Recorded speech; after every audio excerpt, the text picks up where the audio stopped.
Hi friends, good morning. ఇవాళ శనివారం కదా, పూజకి రవ్వ కేసరి ప్రసాదం చేస్తున్నాను. అదేనండి బొంబాయి రవ్వ కేసరి.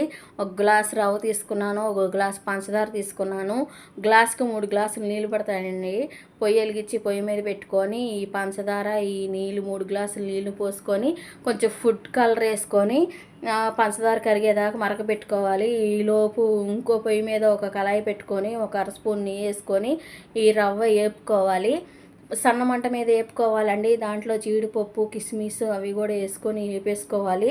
పెద్ద మంట పెడితే మాడిపోద్ది. సన్న మంట మీదే వేపుకుంటూ ఉండాలి. ఇంకో పొయ్యి మీద అది పెట్టుకున్నాం కదండి, దాంట్లో కొంచెం 2 యాలక్కాయలు దంచేసుకొని ఆ యాలక్కాయలు వేసుకోవాలండి. చూడండి, రవ్వ వేగిపోయింది. కట్టేసుకొని పక్కన పెట్టుకోండి. చూడండి, పంచదార కరిగేదాకా వాటర్ మరగబెట్టుకోవాలి. మరిగే వాటర్లో ఈ పక్కన పెట్టేసుకున్నాం కదా రవ్వ, ఆ రవ్వ వేసుకొని ఉండలు లేకుండా కలుపుకుంటూ ఉండాలండి. గరిటె బాగా తిప్పుకోవాలి ఉండలు లేకుండా. అంతేనండి, సింపుల్ అండి రవ్వ కేసరి. సేమియా కేసరి అయినా అంతే, రవ్వ కేసరి అయినా అంతేనండి. ఒక అర స్పూన్ నెయ్యి వేసుకోండి. నెయ్యి ఎంత వేసుకుంటే అంత బాగుంటుంది టేస్టు. చూడండి, అయిపోయింది. సింపుల్ అండి.